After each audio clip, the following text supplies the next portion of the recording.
Here we are back for a Week 8 predictions video. Everybody did a good job getting their games in.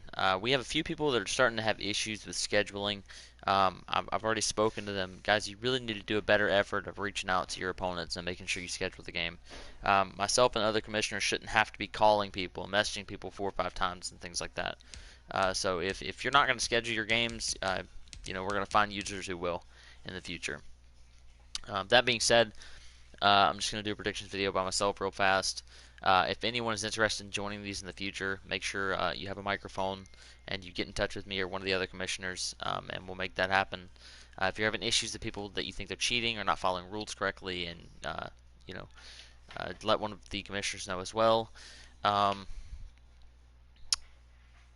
Obviously, you're going to need some sort of proof or something like that, or else it's going to be he said, she said. I'm not going to be able to do anything about it.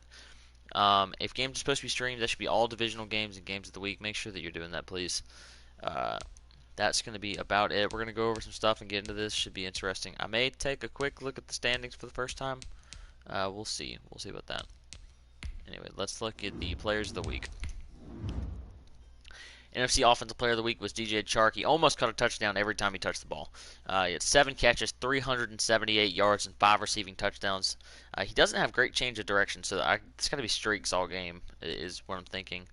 NFC Defensive Player of the Week was Isaiah Simmons with 9 tackles, 2 sacks, an interception, and a touchdown for the Cardinals. AFC Offensive Player of the Week, Josh Jacobs with 18 carries, 154 yards, 3 rushing scores, also 3 catches for 32 yards. And AFC Defensive Player of the Week, rookie Jabril Cox for the Jaguars. He had 2 tackles, 2 interceptions, and 2 touchdowns. So he made the most of every pick he got. Let's see here. We'll look at some individual stats. I think I looked at team stats last week, so yeah, we'll look at individual stats this week. Passing, Jared Goff still leads the league. He's over 2,000. So is Tua Tagovailoa and Desmond Ridder. Passing touchdowns, Tua leads the league with 28. Most amount of picks, Carson Wentz. Goff is also up there, 23 picks, and Jalen Hurts for the Jets.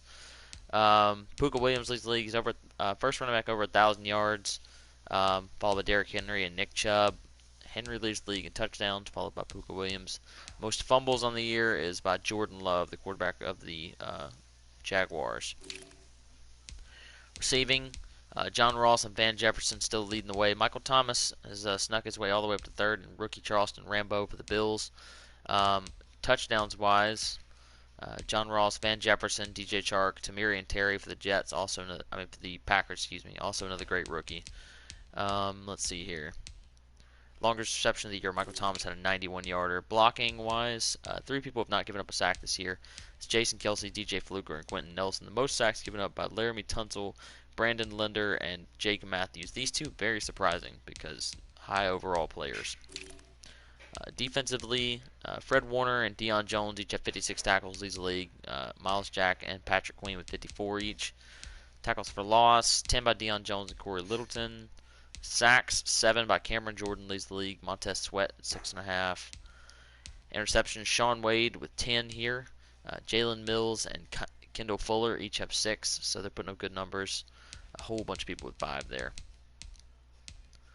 Deflections, Jair Alexander with 12. I think he's also got the longest pick of the year. Nope, second longest. Marshawn Lattimore has a 100-yarder. Forced fumbles, 2 by a few different people here. Safeties, 1 by Quincy Roche for the Chiefs. And defensive touchdowns, 3 by Chauncey Gardner-Johnson and Darnell Savage. Kicking wise, every week this list of 100%ers gets shorter. That's extra points, Here we go. A whole bunch of people, 100% still. Definitely looking to see how that goes. Joey Sly doing the best. Looks like he's 12 of 12 on the year. Alright, let's get into the actual predictions. The good part of it. Actually, I'm going to look at the standings real fast, and then we'll do predictions. Let's see. The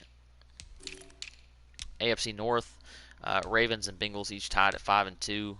Steelers and Browns got to make improvements to get up there. AFC South, Titans 5 and 1. Jaguars 4 and 2 when the week was advanced. 4 and 3 now. Texans 2-5, Colts 0-6. Both those teams, AFC's tough, man. If you're down at 2-5, 3-4, you got to start making strides to get up there. AFC East, Dolphins 7-0, no surprise there. Bills 3-2-1, Jets 3-4. Patriots definitely on their last leg as well, probably at 2-5. AFC West, Raiders 5-1, lead the division, very impressive. Broncos 4-3, Chiefs have lost 3 out of their last 4, and the other one was a tie, because they started off 2-0. Chargers get their first win last week. NFC North, Packers take the lead here, 5-1. Bears are 4-2. Lions 2-4. Vikes 0-7. NFC South, Saints lead the division at 6-1. No real threat here, I think, of catching them. But the Falcons at 4-3. Bucks at 3-4. They've lost 4 straight. NFC East, the football team leads the way at 5-2. Giants are 3-2-1. They are one of the football team's losses. Cowboys and Eagles probably in rebuild mode. And the NFC West, probably the best division in our league this year. The Hawks at 5-1, Cardinals 5-2, Rams 4-3, Niners are 2-0 since he's come back. So he's definitely looking to build them up. If the playoffs started today, let's see. Dolphins would take the 1 seed, Raiders would get the 2, Titans would get the 3, Ravens would get the 4, Bengals would be the first wild card, the Bills would be the second wild card, and the Jaguars would be the last wild card. NFC side. If it started today, the Saints would be the 1 seed, the Packers would be the 2 seed, Seahawks would be the 3 seed, Redskins would be the 4 seed, Cardinals would be a wild card, so would the Bears, and so would the Giants. Falcons and Rams looking on the outside looking in. Alright, let's see. Prediction time.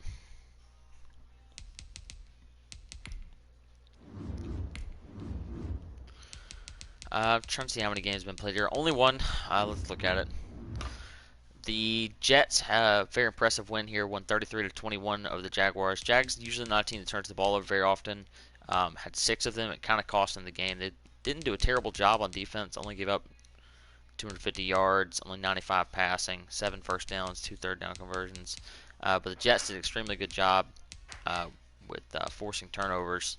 You see the yardage gain there, 300 more by the Jaguars. Didn't get the win. That's not going to cut it.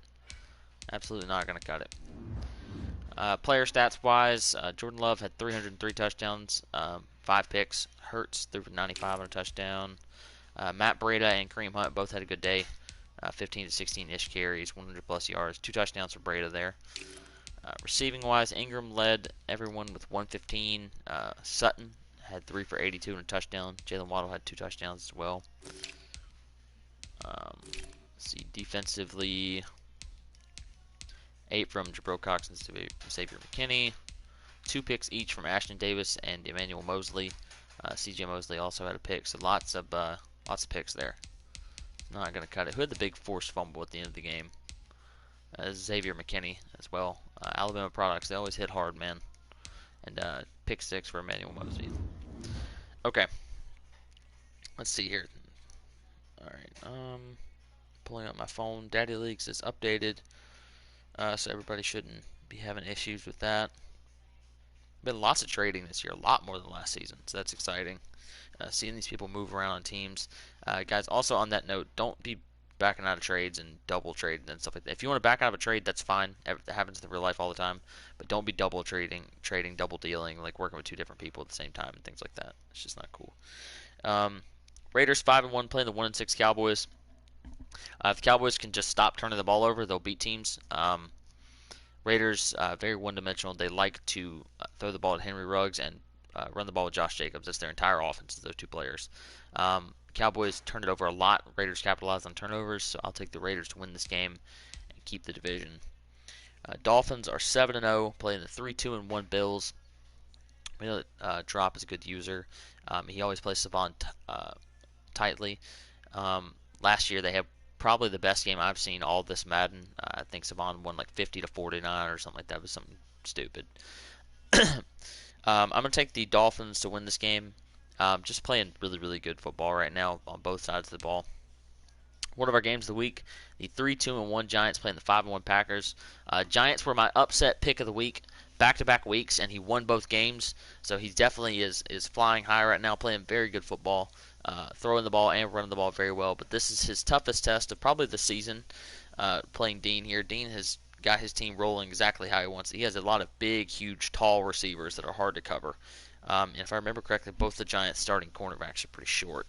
So I think that he could have lots of issues in this game stopping this passing attack. Also picked up Le'Veon Bell in free agency, so the Packers' offense is high flying. Um, it's going to be about limiting Saquon Barkley. I think that's the only chance the Giants have to stay in this game.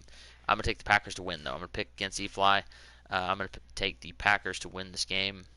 Probably pull away in the second half. Browns at 2-5, playing the 5-2 Ravens. Ravens playing really, really good football right now. Browns playing really, really bad football. He's got to be more consistent, especially offensively.